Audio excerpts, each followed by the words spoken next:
So I'm really delighted today to welcome Paul Musgrave to MIT and to SSP in particular. He's an assistant professor of political science at the University of Massachusetts at Amherst.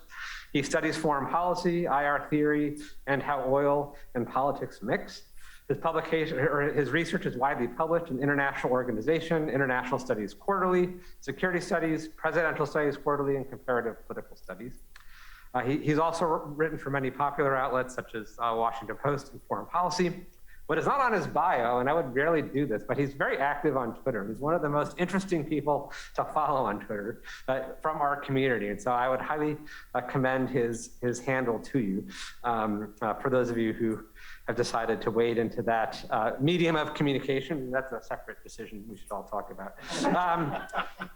His PhD is in IR from Georgetown University. He also was most recently an APSA congressional fellow working for Matt Cartwright. So he's got experience in the belly of the beast writing legislation. So he knows of what he speaks. Paul, welcome to MIT. Thank you.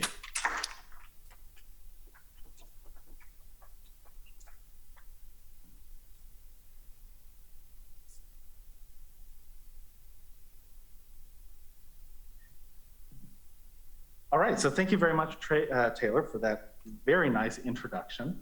And while they are getting all the tech stuff done, I have turned on my clicker, and you guys can just let me know when it's ready to go. It's wonderful to be here. This is a little bit of a departure. Those of you who know most of my public work know that I normally talk about either really deep theoretical topics or really deep historical topics. And while we're getting set up here, I'll actually say that the genesis of this project wasn't a very deep theoretical, and I hope we preserve that part, very deep qualitative historical thing that is part of a mixed method research design. My co-author, Steve Ward, and I decided that we would do an experiment to see if something actually held across different eras. And to our surprise, we found that it didn't. And that actually became way more interesting than spending time learning even more about the 1895 Venezuela crisis. So this is, entirely an experimental design with lots of theory. That if you read the paper, you'll note in the footnotes that there is a ton of historical work that's gone into it. But this paper itself is experimental and quantitative. All right. So, there are two philosophies about how you should title an academic paper. And one of them, which this title reflects, is the political science mode. It is, I hope, interesting. It involves punctuation in the middle of the title. It has a weak pun, and it tells you broadly what this is about. I actually wish we didn't title articles like this. I wish instead that we could title things like they do on the rest of this campus in the STEM world. And so from my perspective, the real title to this piece is not the official title. The real title is instead this. My very first presentation as a graduate student ever was to a group of economists. And what I learned giving a presentation to them is that if you don't have your results in the first slide, you will never get to your results. So here you have the entire argument of this paper. We used survey experiments. We tested two different mechanisms that could produce a tripwire effect, and we found that there are weak tripwire effects that seem to be more plausibly generated by mechanisms associated with revenge than reputation. We're going to expound on that in the rest of this talk. So for this crowd, I don't think I need to expand on the idea that tripwire deployments have been a prominent part of US reassurance to allies since the Cold War period. Those of you who are keeping up and have read works like Sebastian Schmidt's new book about basing arrangements know that the idea of having forces stationed in other countries is actually a relatively new development, but it's also one that happens to be coterminous with the era of US unipolarity, hegemony, whatever we want to call it. So we're just going to assert here that in many cases, the United States has used tripwire forces, which we define as forces that are small enough to be imbricated in an attack by an adversary against an ally that the US has a commitment to, but not large enough to change battlefield outcomes in that local context. right? Again, for this crowd, I'm going to assume that we can take this as read. Not every crowd, but you guys, I assume, have heard of the Cold War. So this leads us to what we think is actually a really interesting question. And I know that there are some other folks, especially Eric and Greenberg, who have also found this to be an interesting question. Why would this happen? And let's just unpack this for a second, because there are some very prominent people and some very prominent policies that rely upon this. But this is not an obvious question. If you regard the deaths of tripwire forces, which are not able to swing, by definition, local battlefield outcomes, as being sunk costs, then a hyper-rational actor should regard those deaths as being irrelevant to the question of whether to proceed with an escalation or following through on the commitment. The bare facts of the matter on the ground, prospects for victory, and the cost-benefit analysis, among other the interests at stake, for instance, should determine that outcome. And if you look at what people have written about tripwires, that is not a novel observation, but it is something that gets lost if you assume, as a great many folks, and we give a lot of examples of very smart folks relying on this argument, kind of proceed to behave as if it's already been answered. And so we wanted to focus on the why and the how of tripwires. Why do they work? How do they work? And how much do they work?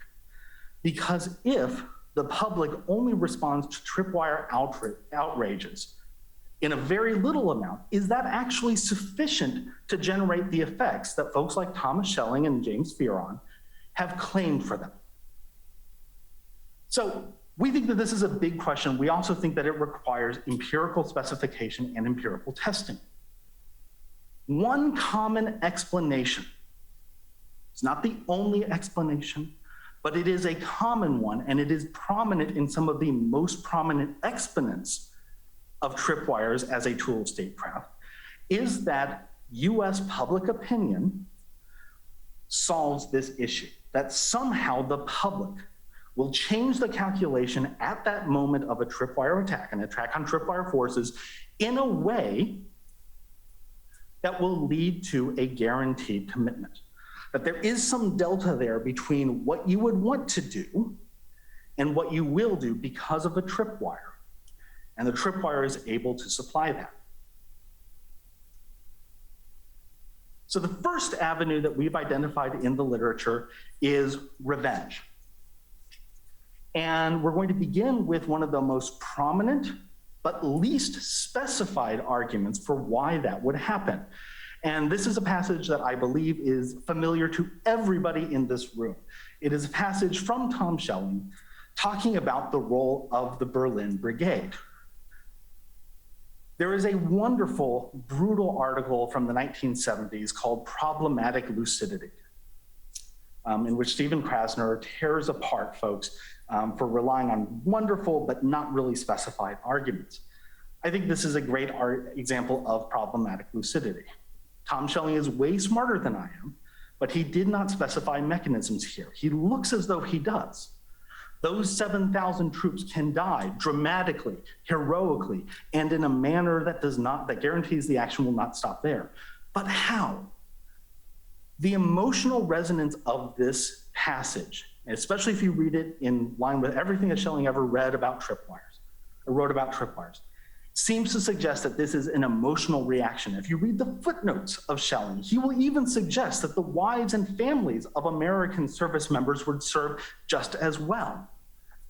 So the emotional core of this argument is that the outrage of this attack that implicates the honor of the United States will play to a domestic audience, thereby guaranteeing a response. It's also a little bit weird here, and this is just a slight digression, that Schelling writes about this in a passage about a threat that leaves something to chance. There's nothing left to chance here. And if there is something left to chance, if we were doing an esoteric reason here, it is that precisely the emotional turmoil, the emotional resonance of this mechanism means that you will not be able to think rationally and therefore may act irrationally, disregarding the costs and benefits and all the rest that I just specified in that moment to guarantee escalation. A little bit more exegesis than you normally get, But this paragraph, which is famous, is not actually self-explanatory. And if you read the rest of it, it actually doesn't get any clearer. Glenn Snyder did a much better job of explaining this link. And Snyder also identified what that action will not stop there means. Because we're talking about the Cold War, we're talking about nuclear retaliation. We're talking about a tripwire effect that has to be enough to tip John Kennedy, to tip Lyndon Johnson into risking the homeland of the United States to a putative Soviet nuclear attack. That we're going to make that jump, cross that firewall into a nuclear conflict. And Snyder's argument is specifically that the strong emotions that favor a nuclear response will be generated in Western public opinion. And he is very clear about the role of emotions, this desire to disregard cost-benefit analysis as he continues. Emotional mobilization will provide the marginal factor, and they will come under severe moral as well as popular and military pressure to do something. So we group these together, as well as others, as providing evidence that there's one argument out there that tripwires function through public opinion through emotional factors. Another way that you can get to a tripwire effect is maybe more plausible to those of us who have a bias toward accepting rationalist explanations. And that, of course, comes from James Fearon.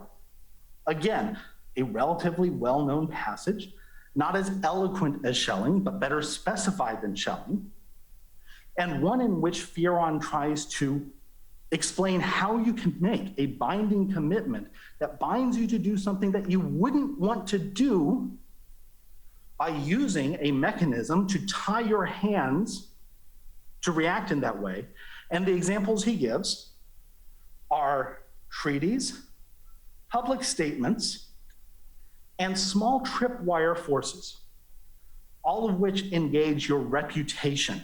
And so give leaders both an enforcement mechanism, audience costs, and an incentive preserving their reputation to act. I want to note something very clearly here, and this is actually, yes, me going after a reviewer who did not understand this.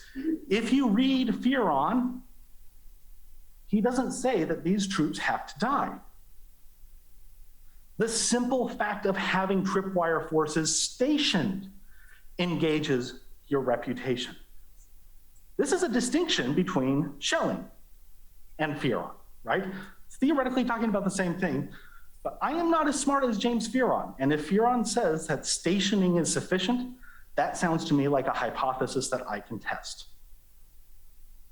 Like a lot of people, sometimes I feel like an unfrozen caveman empiricist. I don't know about your fancy theorizing, but I know when you've stated a proposition. So we have these two avenues. We have revenge and we have reputation. Those point to distinct mechanisms that we can test. And so we do this using experiments. If public opinion is important, then these propositions can be tested using publicly available or publicly generated survey data. So we're going to do this using two different sets of experiments. The first one, which we're actually going to get to second, is a conjoint experiment. And in that one, we're going to find a very small tripwire effect. The second experiment is actually a set of 3 experiments. We can analyze them as one, and we will present mostly pooled results here. But technically, these were 3 separate experiments that we fielded at almost exactly the same time, like within minutes of each other, on Amazon's Mechanical Turk. And again, just previewing that bottom line up front, we're going to find a very small tripwire effect. And combined, these allow us to test the tripwire effect in toto, and also the mechanisms through which Americans are making judgment about what kinds of outrages require a response. So let's talk about those second set of experiments first. These are what we refer to as the vignettes. And the backstory to this is my co-author and I were texting during the US-Iranian standoff in December 2019. And primed as we were to think about tripwire effects, as Iranian-associated military groups or paramilitary groups were shelling and using rockets against American positions in Iraq, as the United States made what seemed to be relatively proportional, small, meaningful, but avoiding huge escalations, we began to think, well, if this isn't the closest we're ever going to see to the sort of dynamic that Schelling and others are talking about, where you have the possibility that there could be an escalation, I don't know what there's going to be. The other thing is, of course, if there were a major test of tripwire theory in the universe, would we actually be around to publish afterwards? So there could be better tests coming, I don't know, but this one actually allows us a chance to publish. And so between roughly these two articles, we drafted up our experimental manipulations. I coded up into Qualtrics. We had things ready to go in MTurk. Being a very good social scientist who likes to get published, I sent this to our IRB, and I requested, as I have done, exemption because we're lying to anybody, we're doing anything unethical. And it was somebody's first week. And so we were ready to go out on about January 1st, January 2nd. Those of you who know the timeline very well remember that Qasem Soleimani was killed on the 5th. IRB got back to us in February. So we missed our most beautiful window, but we benefited from that time because we were able to expand our design a little bit. And also tensions remained high. For the first time in a while, people were really thinking about the possibility of US casualties leading to an escalation and a commitment. And they weren't thinking about the coronavirus. They weren't thinking about, like, this was for a time, maybe the most prominent foreign policy thing going on. And this seemed to us to be a great time to be in the field. And also, on balance, something that would actually favor those who believe in tripwire. So that was our argument. We'll get out there. And we ended up doing that, and we used 3 different scenarios.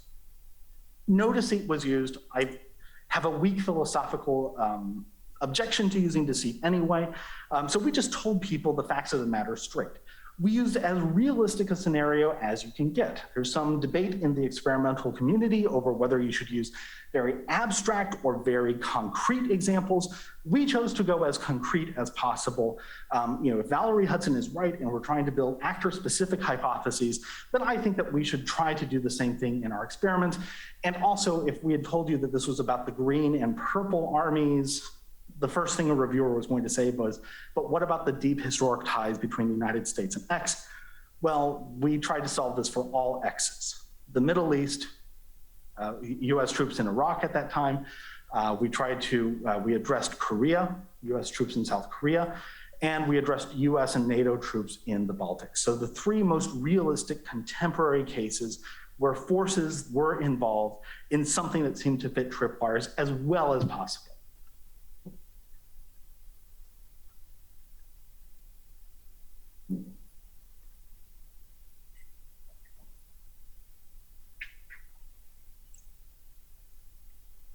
So, the clicker not work? There we go. Okay, so we have these 3 realistic manipulations. We're just going to go through the Russia one. This is what you would have seen if you were, not with the slide stuff, if you were actually taking our Mechanical Turk survey, a brief, informative, and accurate vignette. This varied by scenario. So actually, at that point, 500 US troops had recently, I think within 4 months, been moved to Lithuania. We tried to make this as realistic as possible. For South Korea, we actually pegged this to the Trump administration's debate over whether to pull them back. So there was actually a very small queue that maybe in South Korea you shouldn't have to worry about this, but in the other 2, you had US forces moving into the area. Which some people have suggested is actually the most important signal that you can give. You're moving troops in. We also then varied a statement about the purpose of these. So you would get some very basic background about why US troops are there. In one version, you would be told that these troops were there to protect US and allied interests, and another to deter against an attack. And the difference there is that if you read Schelling, Snyder, Fearon, and others, well, if it's just a battlefield defeat, maybe that trips something else in people's brains. But if it's a purpose of deterrence, well, the deterrence has already failed. This actually, again, was suggested to us on an earlier iteration by a reviewer. We actually didn't particularly think this would work, but if reviewers are asking for it, it is worth the negligible cost in a factorial design with this large of an n just to throw it in. And then we ask people, look, we're going to tell you about this, right? So in every scenario, you would have seen that the adversary military will launch an attack. They will target some target that we're going to vary, and the number of casualties is going to vary as well. And then you would be asked to evaluate different possible responses. Fairly straightforward experimental treatment, not all that difficult to understand. This slide, which is intentionally very difficult to read, just summarizes what the different treatments were. Casualties are the same all the way across. You'll notice that the target changes. A NATO military installation, the US Embassy, US troops on a base in Okinawa, and the purpose deterrence treatment changes very little. These are as close to being the same as we could make them, and they all reduce down to the same categories of manipulation. Protection deterrence, the type of target, is this specifically an American tripwire force? Is this something that could be implicated by a Schelling-Snyder style tripwire, a placebo force? Or is this just local troops? Is it just a US ally that we just told you is a US ally that the US is committed to maintaining, but no Americans have been harmed? And then the level of casualties. And we knew from earlier work that if you go from 10 to 20 deaths at the outside, what you will get is reviewers saying that's not enough. Fine, we went to 200 deaths. Those of you who really know US military policy know that the last time the US military suffered 200 deaths in a single day, I believe was the bombing of the barracks. So this is like, it may not seem like a lot, but that is actually a historically terrible day for the US military. And also something that would be in keeping with the number of casualties you could expect in a tripwire force.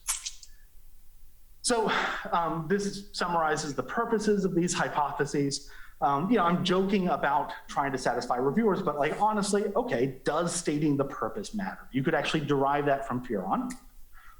So that actually seemed like fair for us to talk about.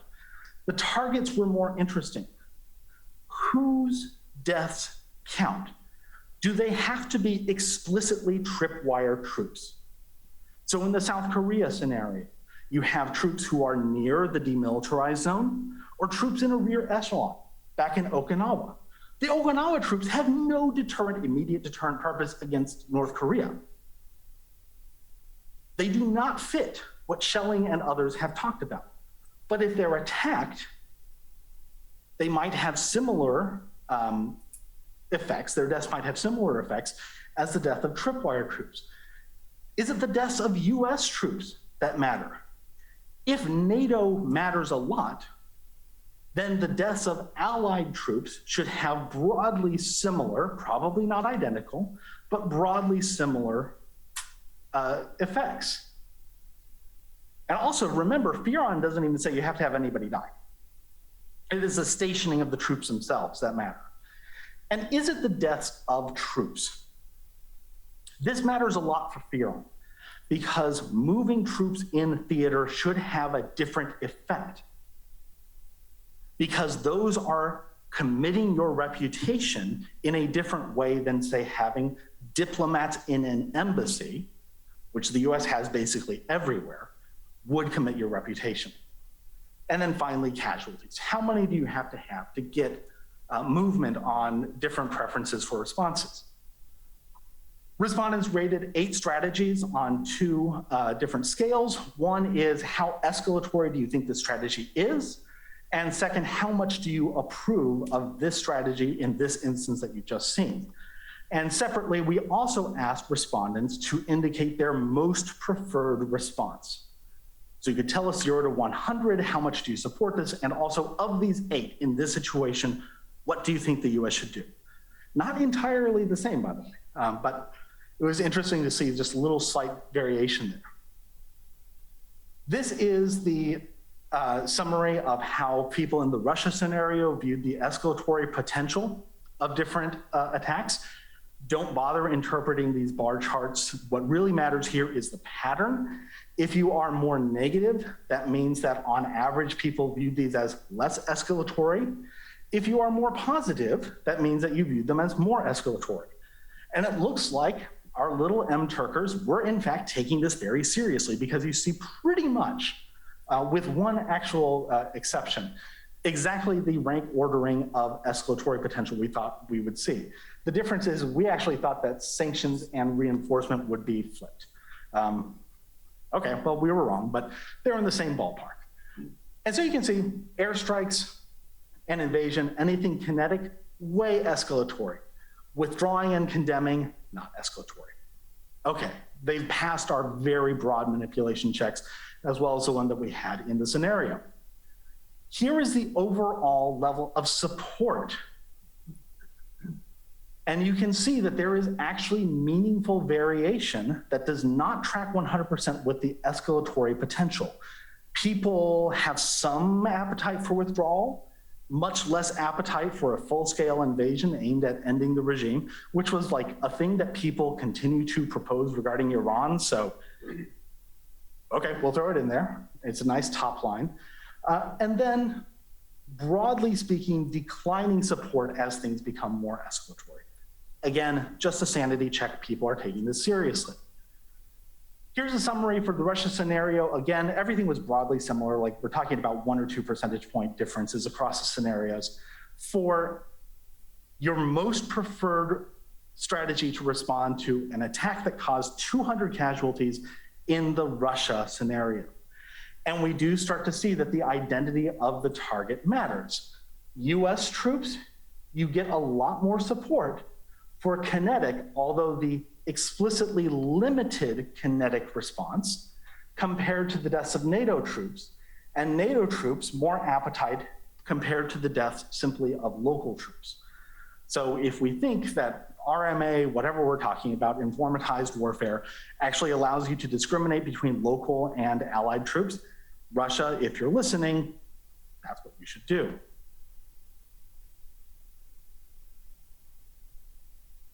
Sorry. There we go. Okay. So this is the OLS coefficient regression table. If you have a white dot, that implies that the coefficient estimate is not significantly different from 0. If you have a black dot, it implies that it is. This is the test of that first hypothesis, whether stating or varying whether a deployment is meant to deter or to protect matters. It doesn't matter. My recollection, as you guys know, most of you know, I am sure, the P less than 0.5 threshold means that 1 in 20 results will be due to chance. We actually have 21 results up there. So there is no reason to think that the one difference, like that is literally what you would expect due to chance. So the purpose of the deployment doesn't matter. Not actually a good sign for the reputation school right out of the bat. This is based on the South Korea scenario. We are only comparing the scenarios in which American troops were attacked. And what varies here is the location of the American troops. Are they near the DMV? Are they in the rear echelon, and therefore not by any stretch tripwire? And there is no difference in how that affects your support for additional retaliation. Does it matter if you have civilian or military deaths? This is the Iraq scenario, whether you have American soldiers in Baghdad or American diplomats dying in Baghdad. No difference. This actually tracks with the revenge mechanism. Deaths matter, but who those deaths are do not. Nationality. This is in the Russia scenario, varying whether American or NATO troops have been attacked. And there is actually a difference. There is actually a difference, and it is Is 6 points on a 0 to 100 scale meaningful? I'm willing to concede that it is. Would have been a simpler story if this had been straight zeros across the board, but this is meaningful. People care when Americans die compared to NATO forces. But that still seems to me more like a revenge story than a reputation story, because in both cases, NATO troops have died. This one, again, you probably can't read. This is not a Midwest paper, but same principle holds. All you have to do is look at the level of casualties ranging from 1 to 200, 0 is the reference casualties. And as the number of casualties increase, in basically all three scenarios, you do get additional support for kinetic responses. Now again, here we get into that tricky question, which neither Fearon nor Snyder nor Schelling ever specified, which is how much is enough? At the most, worst day in American military history in decades, you get about a 12 to 15 point increase in support for a kinetic response. Is that a lot? I'll actually leave that to you guys. We don't need to know, we're testing mechanisms here, but it's not a 50 or 75 point swing. To me, one of the most important dependent variables is where we ask people to choose what they would most prefer. And again, by design, this next slide is kind of illegible, but that's because everything looks pretty much the same. So these are the multinomial logic coefficients for our different experimental tests. And you can see there is in fact some difference here on the kinetic side, but they are actually fairly small in the range of multinomial coefficients. And if we translate this from coefficients, which nobody understands, into predicted probability of choosing those responses, which even I can understand, there is not a lot of change in what people's most preferred response is until you get to about 200 casualties, where you start to see factory airstrikes and sanctions pulling almost even, but with sanctions still the most preferred response. Even if 200 Americans serving an explicitly tripwire function die, people still preferred a non-kinetic response. If you add up the different kinetics, that changes a little bit, but then you also have to add up all the non-kinetics. And the overall story does not change that much. Now, one thing that these scenarios could not do is vary whether or not US troops were present. In order to do that, we turned to a conjoint experiment. This had been run the year before. We actually had some priors going in on all of this.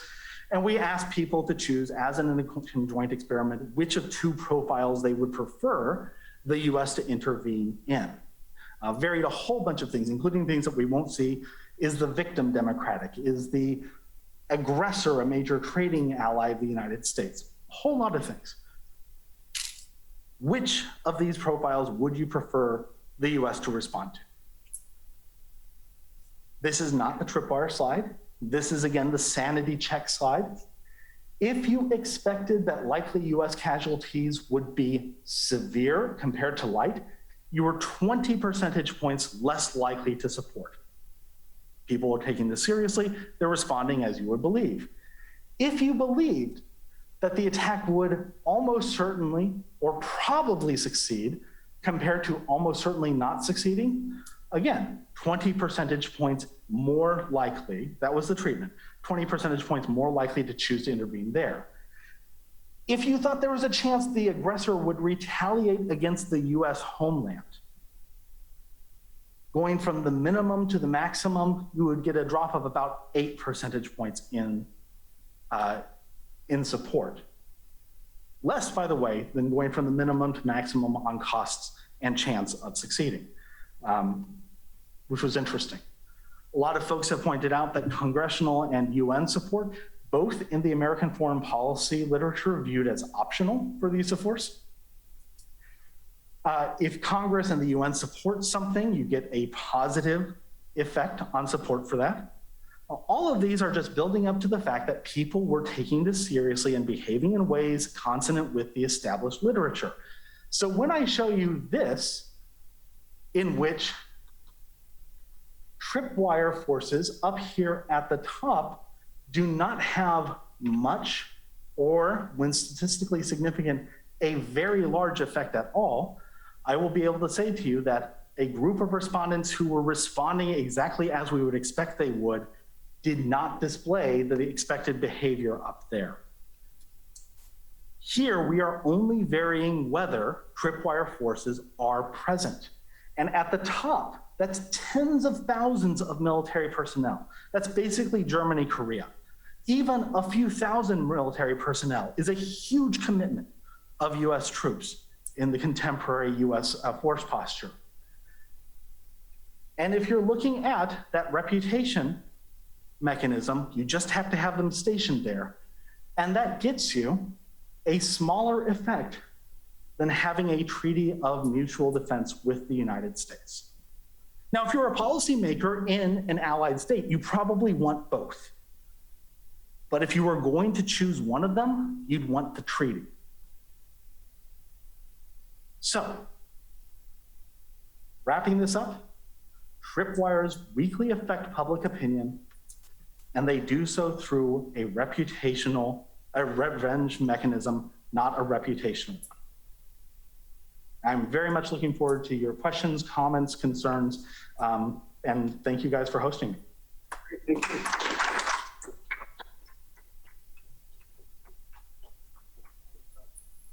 Is open, the Zoom is open.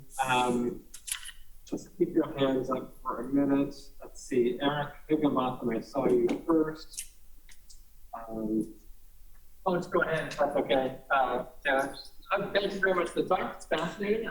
I guess the immediate question I have is this is a survey 2021? Is the result the tripwires weakly affect public opinion in 2021? How might this be different? What effects do you think would it have held if you did this survey in 2025 or 2030 or coming out of the Vietnam War or going into the Vietnam War? So obviously we have cycles of attitude about U.S. involvement overseas. Right now we are at a very particular place. Thanks. Take them or take them. Yeah. All right. So this is a great question. My kidding on the square answer is get me on the ANES. And in 10 years, I will be able to show if this is something that is time invariant or time variant. My more informed assessment is when Schelling was writing, for a couple of reasons, I think that his conjecture would have led to stronger tripwire effects. One, USSR-USA conflict, probably the most intense, non-directly kinetic competition in US history. Two, partisanship and education, partisan polarization and education levels in the early 60s make the US of that time look like a different country. It's very hard nowadays to get foreign policy consensus and mobilization, in part because of partisan polarization, but also because when you've gone from 5% of the country having a college degree to 35-ish, you have very different public opinion mechanisms. Third, in 1962, 1964, when Schelling is writing about this, the United States has not gone into Vietnam. And other work has shown that the Vietnam effect is real. It is not just an elite effect. It was a real effect that lasted and colored attitudes toward intervention from 1973 to 1989. The most interesting Back to the Future question for me is if I could run this in 1990, 1991, and 1993 to capture pre, during, and post-Iraq War, what would I have found? So the time variance of this, I'm not going to speak beyond what the data allow me to do. I would love to continue to do this. I will say that we have run 2 replications of related vignette on the CES, the Congressional Election Survey in 2018 and 2020, and it's almost flat. So in this short kind of local neighborhood, I think these results hold. In 2025, there's only so much I can ask people to go outside of their experience. In 2025, 2030, if we're talking about, say, Taipei, I don't know what that will show, but I do know that if we're talking about foreign policy areas where US troops right now are present, people are making decisions based more upon the fundamentals of conflict than tripwire commitments, if that makes sense.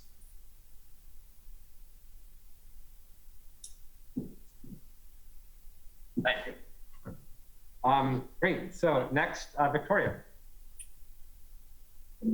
Good afternoon. So Toms and Weeks produced a study, and I think you actually cite it in your paper. And their survey experiment found there was a strong connection between military alliance or alliance obligations and support for military intervention. Do you think that your experiment was clear, especially in the Russia case, that an alliance obligation was involved and would have required action? Or how do you square those two results? Yeah. So I think this is a great question, and it goes to several issues that we are trying to work around. One, Toms and Weeks' finding is perfectly consonant with our conjoint experiment finding, in which the treaty obligation, the Treaty of Mutual Defense, is larger than the tripwire finding. So I actually think that that conjoint and a separate conjoint that we've also done, which found similar things, are in keeping with Toms and Weeks. Toms and Weeks have been criticized by Will Nomikos and a co-author because their experimental design is meant to test audience costs, but the way it's set up, it doesn't actually allow you to distinguish between pure audience costs, you leader need to do this thing, versus what, this is Nomikos's words, not mine, incompetence cost, which is you leader got us into this bad situation, and so I'm going to punish you. And those are conflicting. It's like entirely by coincidence, our experimental setup does what Nomikos and his co-author says we should do, which is to not basically try to conflate those two different related forms of costs and to focus explicitly on the behavior of the aggressor, specifying in different experiments in different ways what the costs and the actual situation is. So the long and short is, I think that the experimental audience cost literature is large, a little bit more ambiguous on audience cost situationally than some of the early work has found. And also, when we're trying to measure the distinction between revenge and audience costs, as we're doing here, the reputational mechanism, first, tripwires are a distinctive pathway that Furon leads out. So like maybe they're just different, right? Second, deaths compared to violation of a treaty obligation may entail different reactions. So this is a long way of saying that where we are most parallel to Toms and Weeks, I think we are finding something similar to that point because we involved a treaty obligation. In the Russia scenario specifically, the fact that NATO troops compared to local troops did in fact trigger greater support, just not as much as American troops, also seems to gesture in that way, but I'm not going to put too much on that finding. And then, at a certain point when we're testing different things using a slightly different methodology, there's only so much you can do. So, possibly we should go back and test for that. But that is something that if you read those paragraphs and you look at the citations, we're trying to grasp as much as we can without picking a fight we don't need to pick with folks and being clear about what we're doing. Does that help? Two-finger Mary? I'm not sure. I guess I have a very hard time distinguishing between revenge and reputation. I try to follow along why you would do it. Not sure for that, it seems to be different kinds of reputation. You're putting a lot of weight on reputation for supporting allies. But why isn't the public response that you're seeing simply reputation for you hit us, we hit you? Because revenge, it seems like they would want even more violence. don't seem vengeful. They seem like they're seeking justice. Revenge seems to be a loaded term that uses the, and you yourself says, emotion. I think revenge isn't. I'm not sure your opponent is actually seeing strong emotions. It seems to be that your opponent is seeing kind of calculation. So maybe not, maybe I just jumped the queue. But I'm sort of wrestling with this way of coding. I'm not sure it's right. I mean, to a certain point, the labels are less important to us than the specific mechanisms that the earlier theorists have come up with. I do think that Fearon is most clear about exactly what he means in the use of this mechanism, and it is strictly an audience cost reputational mechanism without much room for the sort of broader considerations that Schelling expounds upon, or that Snyder points to, or that, more importantly, as we discussed in the paper, the broader universe of IR scholars who have been called upon to prescribe or defend theoretical propositions and policy prescriptions relating to tripwire deployments have used these concepts to test. So if we were to describe this not as revenge, but perhaps some sort of an equity consideration, the hit, or perhaps maybe just lex talionis, eye for an eye. I actually think that there might be something there, specifically because my recollection of the data in all three cases is people want to hit back, but not in an escalatory way. They support airstrikes against civilian, but not military installations when they support airstrikes. And that looks like the public saying that they would prefer to not let this go unanswered, but not necessarily climb up. And so this is the overall pattern of findings is these are weak effects. These are not the sort of overwhelming, die heroically, dramatically in a manner that guarantees the action will stop there. These are pretty small effects in experiments that we've designed to be as sensitive to those responses as possible. Is that revenge? I mean, we're certainly willing to discuss more about how we might test out two different kinds of reputation versus a mechanism that says this injustice or this wrong has been done to us and we will answer it regardless of concern for future reputation.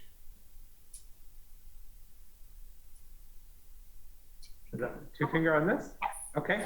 So I was going to ask a very similar question, and I think conceptually reputation and revenge is very hard to distinguish. So perhaps the suggestion, so if you guys were to rerun a very similar experiment, is in the vignette for the to make the mechanisms more distinct. Under the revenge mechanism, perhaps you can specify that whatever retaliatory action that the United States takes won't be seen, won't be known by the rest of the world. Like it's just something that they do as, make that clear. Whereas other steps that they take is a very public thing. And I don't know how you would go about doing that because I think you said that you guys wanted to make your experiment as real as possible. But I think perhaps stating it very clearly that this is something that can be observed and learned by others internationally, if you're worried about international reputation or domestically for domestic audience costs. Just specifying that would, I think, perhaps help you make that case of distinction better. That's interesting, and this is something that Austin Carson and Michael Poznansky have talked about in their discussion of the role of public opinion and covert action. I'm not sure. I think that that is actually a way of getting at the different mechanisms. The point of a tripwire mechanism, though, is that it is public. And so what I'm thinking about here is how would I have a commitment that is public that has been challenged being satisfactorily met by a covert or private? And so I actually think that different, maybe if the whole thing is covert and we manipulate that, then this is actually now a way to bridge those literatures and get into the broader commitment issue.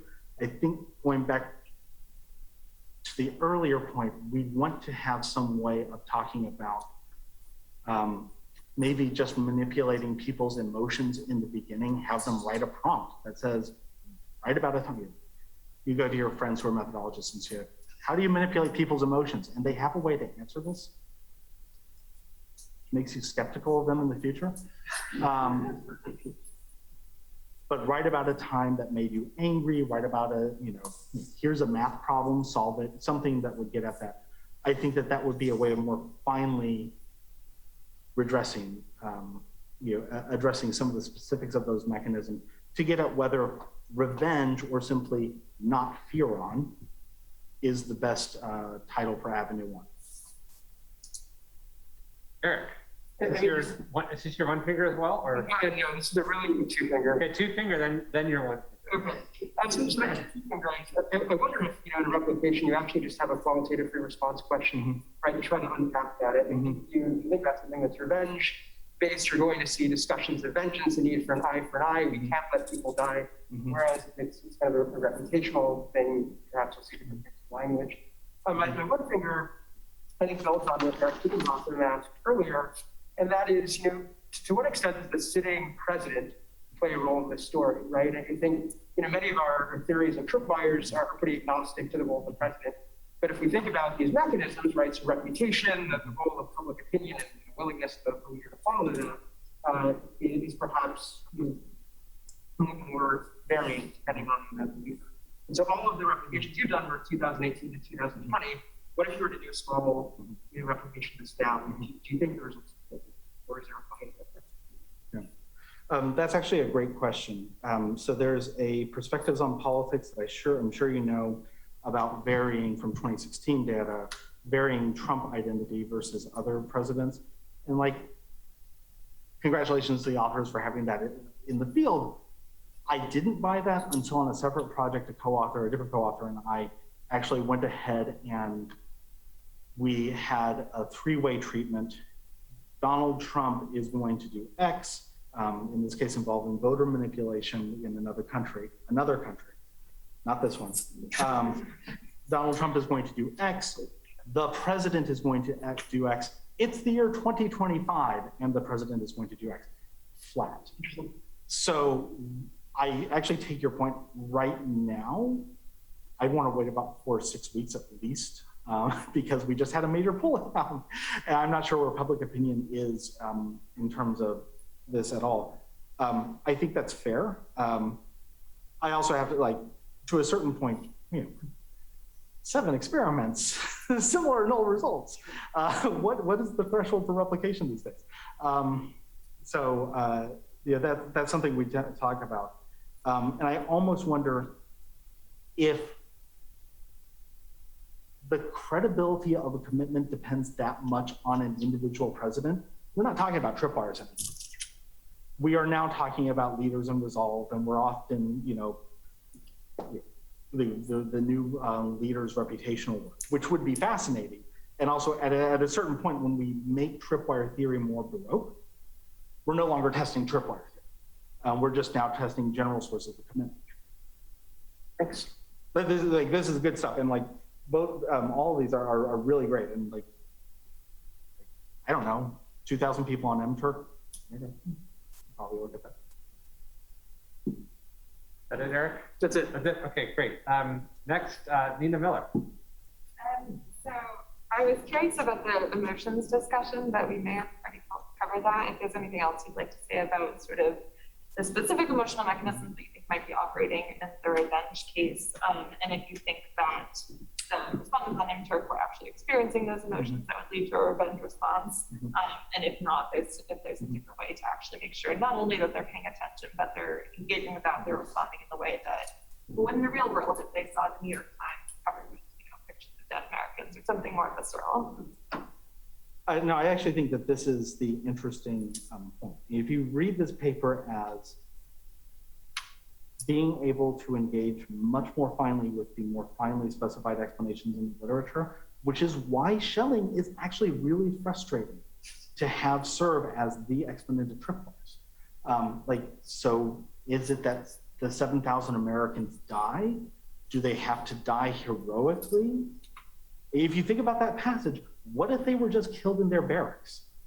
That's not dying heroically, dramatically, and all the other things. What is that is really tested. Snyder and Fearon are much more careful, much more social scientific about this, and Snyder does, for instance, have that role for emotions. If we were going to get into this with another thing, I think that either the free text or an emotional priming discussion would be worthwhile. That's also not, you never want to say nobody could do this. There are very talented experimental folks out there. But when we're going for the baseline, does this work or not? Okay, what are you going to put in your survey instrument to actually measure that? And we asked for a lot of data. I have the only IRB in the world who's ever said that we were paying too much to respondents. Okay, thank you. So there was only so much that we could put in this one and still be like remotely plausibly ethical. But maybe we should just be saying like, what are you feeling? And this would be, this will allow us to get back to the point of, is this a different kind of reputation, or is it specifically an emotional resonance? I don't think it would matter much for the tested Fearon, but I think it would allow us to distinguish more of what matters. We have not come up with a feasible way of varying the emotional resonance of deaths. You can imagine how somebody like Chantal Iyengar would do this. There's a nice cyber paper that had professionally produced news spots and so forth. They tell me NSF's going to get more money, and so there's certainly a way to do that. But I think some of those,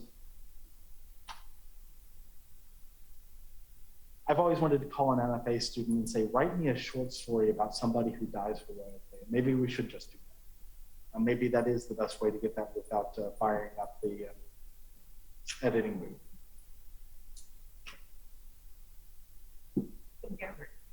Let's see, next, Nicholas Acker.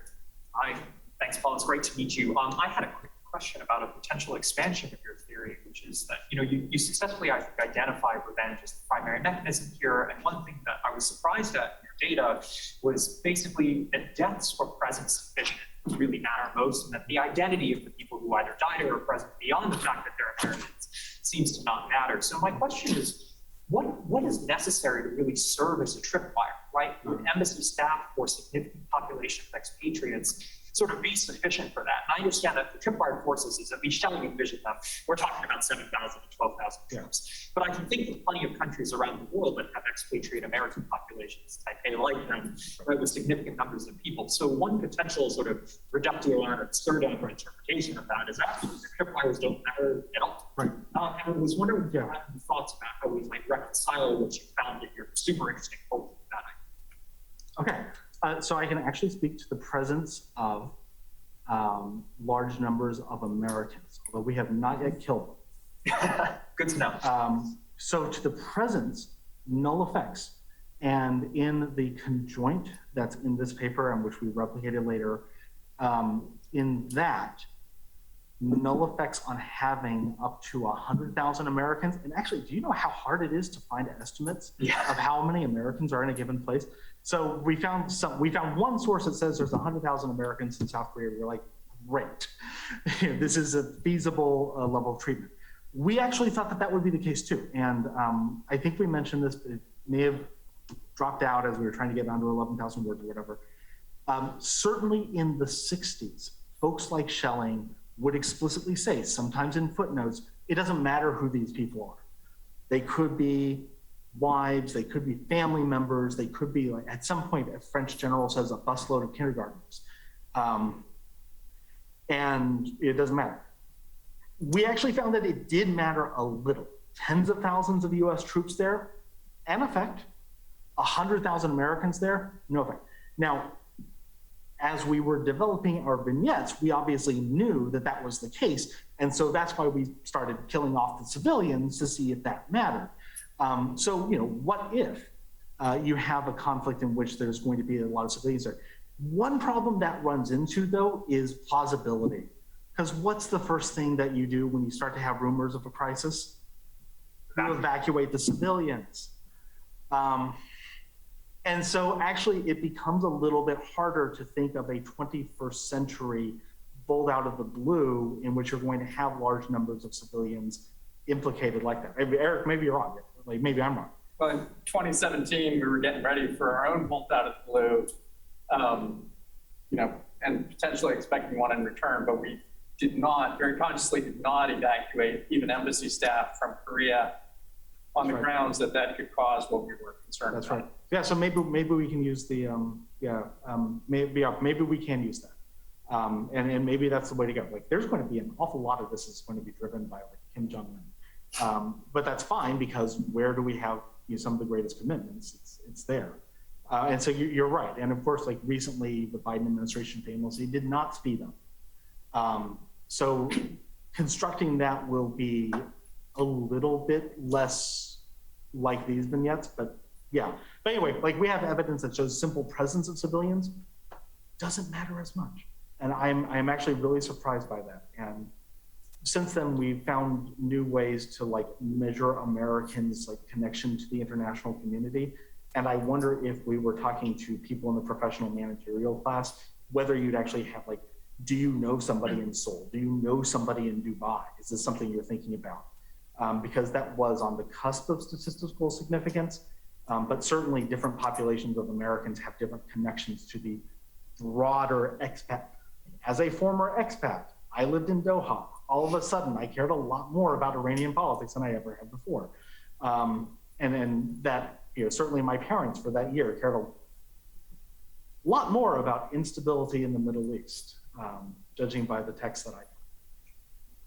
That's very helpful. This is very good. No, I mean, it suggests to me also that there's something about the identity, if this is an emotional argument, that we attribute a separate identity to somebody who is in uniform and something about the whole being labeled. That's good. That's good. Thank you. That's good. Great. So I'm in this embarrassing situation of not being able to read my own handwriting. I think I wrote down Julia.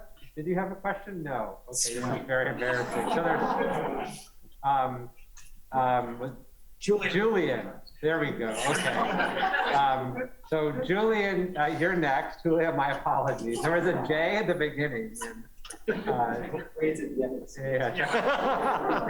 Pippin's going to be submitting grades to the field center. So, but what I'd like to do now also is we've got lots of people on the list, so we're going to move to the speed rounds. I'm going to group questions in pairs of two, then turn it back to you for responses. So our first pair will be Julian and then Emma. So Julian, over to you, and then Emma. Okay, thanks. So I appreciate that you're using like specific cases, right? These experiments. One thing though, I was thinking when I saw you reporting results is you picked 3 countries where kind of the default policy response by the US to these countries is sanctions. They're always in the news getting some sort of sanctions response from the US. And I noticed that you're hanging a lot on this finding where as we get towards 200 casualties, kinetic and sanctions start to converge in terms of the probability of people wanting them, right? So I'm wondering, are you really just getting people wanting to do something, right? That's like an idea in the press, right? Is people, Americans especially, have a predisposition to do something, and especially with these countries, I'm wondering if the fact that you see sanctions as like far and away the most common response, if that's just showing, well, people want something done. And because we're talking about these 3 countries, they're trying to say sanctions, and that's the important thing. Yeah. Emma. Thanks so much. This may be entirely out of your scope, but question, what about the invasion of Grenada when we talk distinguishing between whether the US will take action for civilians, the medical students there, whether there was any sort of protective nature.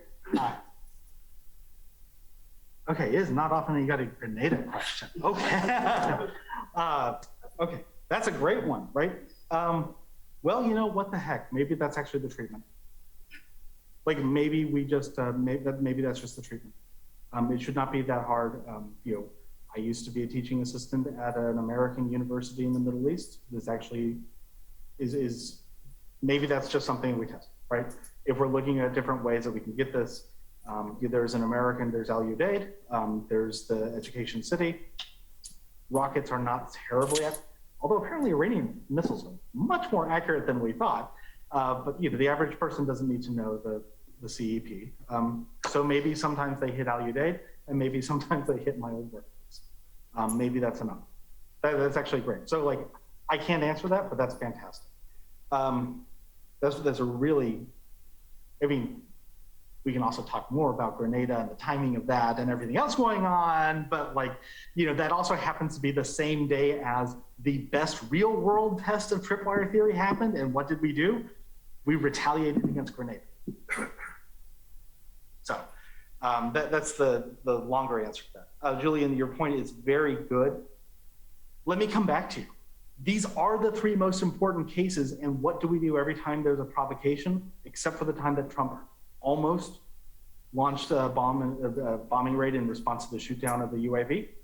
We sanction them. And at a certain point, external validity starts to look like the United States choosing expressive reactions rather than substantive ones. And if in these three real world cases, and this is the problem where you're trying to trade off verisimilitude versus abstraction, there is no abstract treaty commitment. There's only particular treaty commitments. And in the conjoint, which is abstract, we find similar dynamics taking place. That's the thing, right? It's not just the vignettes. The vignettes, I hope, are cool and sexy and like almost well-timed, but we also have the conjoint. And we're not seeing things that are tremendously different there. I actually have just told a graduate student that we're taking sanctions off the list of potential US reprisals to cyber attacks involving Russia, because like that's what people will choose. But we asked people to measure their responses two ways, and we found broadly similar things, both in most preferred and in the 0 to 100 in the feeling terms on there. And like, if this is what people are feeling, then this is what people are feeling. And, but this is why, like, we have the abstract, we have the concrete, and it's because of these issues. So I take the point, and also, once American strategy post 2003 has been to repeatedly sanction somebody instead of doing kinetics, maybe that's just the expressive performance. We'll go over to the interpreters and ask them about it. Thank you. Great, thanks. So next pair will be Doreen and Adam. Doreen first, and then Adam. Yeah, thank you. So I was wondering if you could give a little bit more information on the quality of the sample. So I also work with Amtrak a bit, and I find it really difficult to get like a good national representative sample of the general population. So did you work with a convenience sample, use weights, or did you see any biases, or maybe oversampled the younger generation, which seems to be an issue with Amtrak? Or did you get like a good national representative sample? So how? Tell me your secret. Hello. The first thing is just a quick comment, mostly because today actually we covered multinomial logic in the class of PA. So one quick comment. I think it's very likely that independent of irrelevant alternatives assumption does not hold here. Just that as a comment. But I think the more interesting and my question here is sort of the quantity of interest. In this experiment, the first thing, sort of what you're measuring here is gut reaction. I'm curious whether it is the gut reaction that is really important or, interesting here for the tripwire effect, or whether even the very small effect that you identify can actually be magnified, right, by media coverage or explicit mentions, or in some other way that makes it actually more important than it may seem. The other one question is, we also look at the average effect, which is sort of the standard thing that we do here. But I'm curious whether here again, the average opinion really matters, right? Or would it be actually more interesting to look at a sample alignment minority, for instance, right? If that is enough, yeah. Thank you. Right, oh, we're doing two. Doing two, but someone snuck in 3 on the multi-force discipline. I think you have a 2 finger? Yeah, so on the media coverage point, So if we are making this realistic, so when American troops get attacked, in a realistic situation, there'll be like 20 operatives saying this American dominance is over. There'll be opposition parties, like there'll be 20 speeches saying that America has been humiliated on the global stage. There'll be 20,000 hot takes on Twitter as well. So that's a more realistic. So how do you account for that? Oh, yeah. So that's actually the easiest one because these versions of tripwire theory that we are testing, the attack speaks for itself. And adding a separate manipulation begins to move us away from the presumed automaticity of this. We talk about this in the paper, which is if tripwire attacks furnish rhetorical ammunition for people to then use to shape their preferred actions, they're no longer tying hands. The whole point of tripwires is that they tie your hands. But if leaders can, or media, or whoever the elite is presumed to be, use these effects in different ways depending on their preferences, we are no longer talking about tripwires. These are no longer hands-tying mechanisms at all. So I agree. And also, that would seem to be, a fundamental rejection of the theories that we are trying to test, which are meant to get leaders away from this kind of manipulation. For Adam, at a certain point, we did this work before the pre-registration revolution, coercion, imposition struck across the publication universe. If we had pre-registered, or if there were theoretical reasons to believe that it is not the ATE that is the quantity of interest, I would be more open to moving away from that. But the theories, to the extent that they discuss this, talk about the ATE. One thing about testing theories is that eventually you can't be smarter than the theories you're trying to test. So that being said, I do think, and there's some other stuff we've done, like I'm making it sound like I've got dozens of experiments. Like, no, actually it's just some of these thoughts we had and we learned from this and we went on and used them others.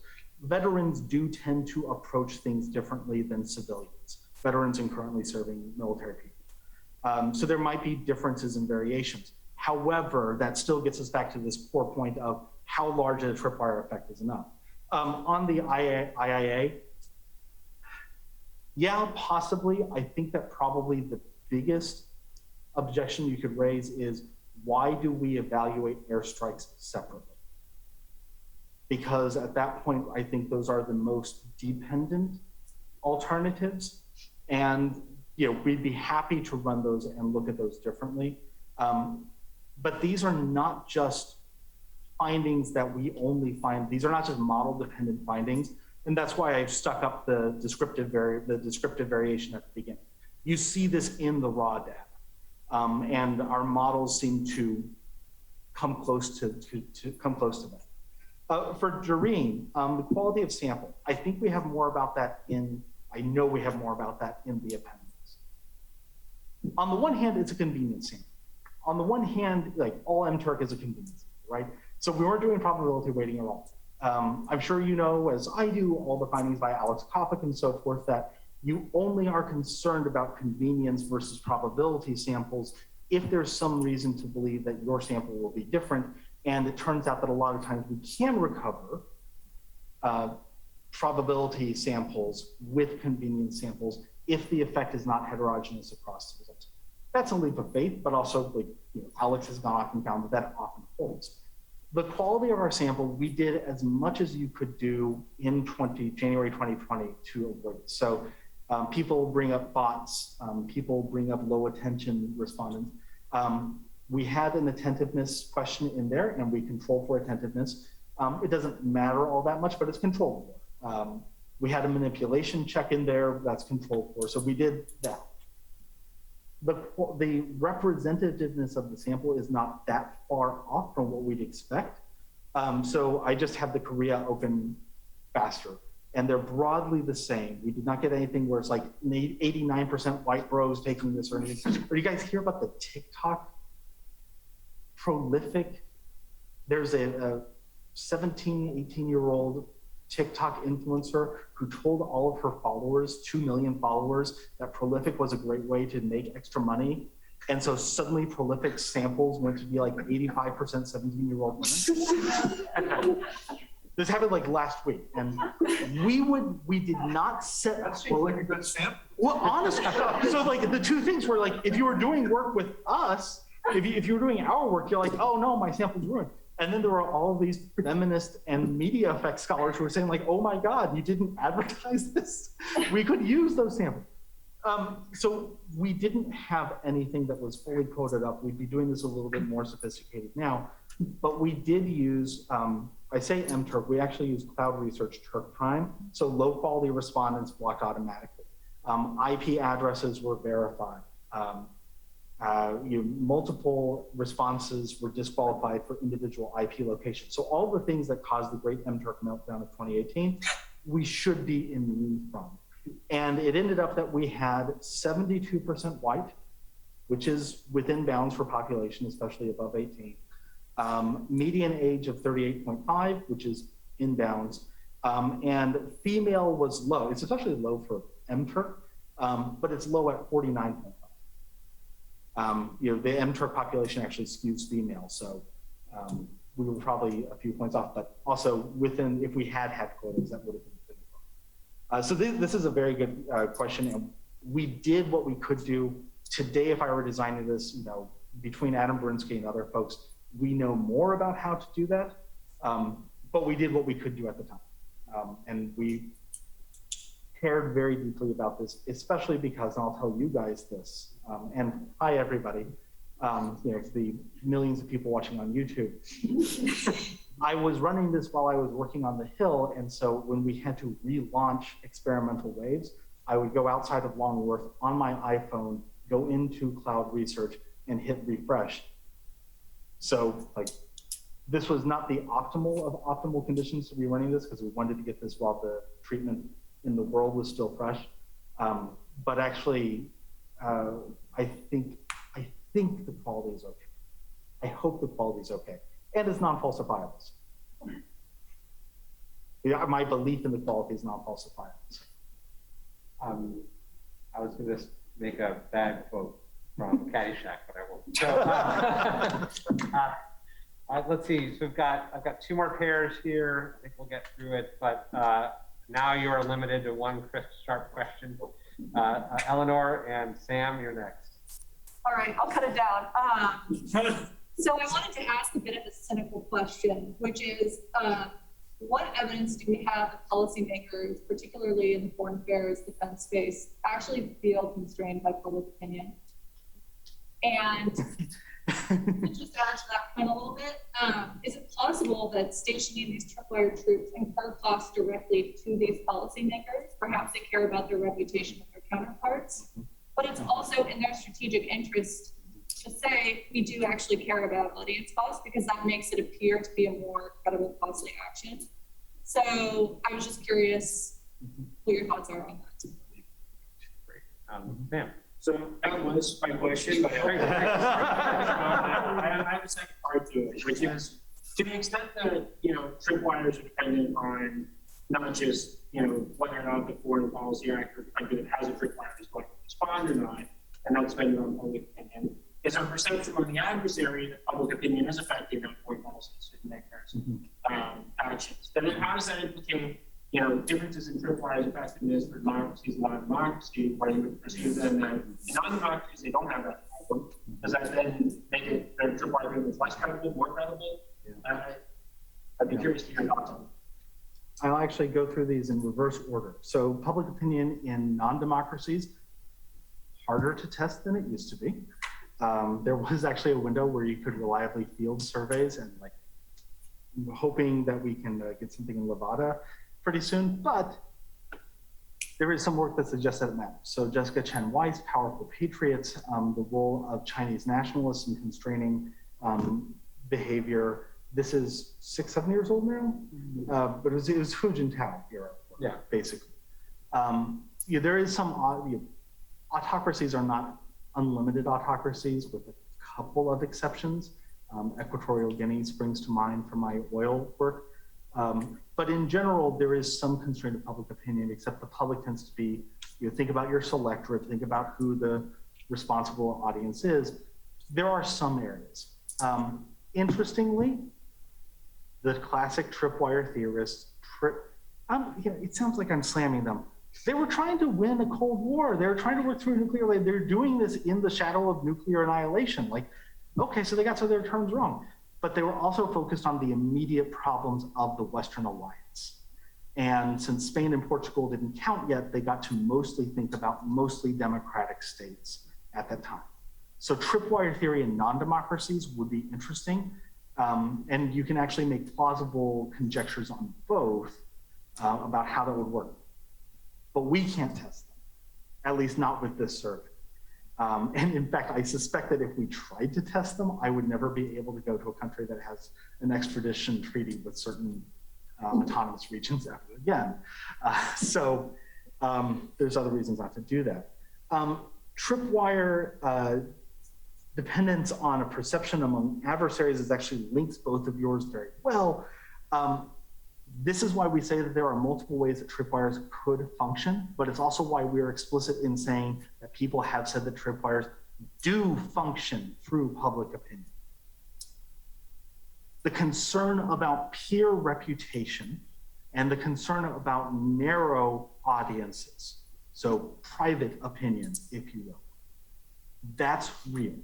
Now, do we know that, say, policymakers index their opinions of what is feasible to polling, or that military recommendations may change based on perceptions of public opinion?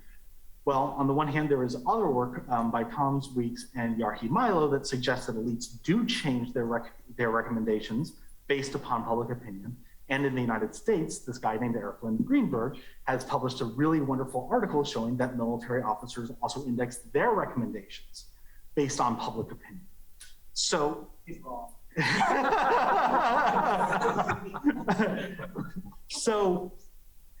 But I also have to say, at a certain point, when I stop thinking about real and start thinking about science, we have a duty to know what the public thinks and what matters to the public, because fundamentally at a normative level, I think there are strong reasons to claim that democratic states' foreign policy should be responsive to what the public wants. And if we don't know what the public wants, we can't know if our institutions are responsive. They probably aren't, but I still think that it's useful to know to what degree they are and are not. So even if you don't believe any of those other things, even if you want to like pick fights with like very smart people about there is actually still a reason to know and to test these conjectures, because if we live in a democracy that is supposed to be responsive, that makes foreign policy nominally in the name of a community to which many of us belong, I want to know what they're doing. Also in our lit review, we like talk about several other studies, but like that's the core me answer, not the co-author answer. The only author that matters that's in the room, I think. So we're sadly out of time. So apologies to those I didn't get to. But please join me in thanking Paul again for the talk.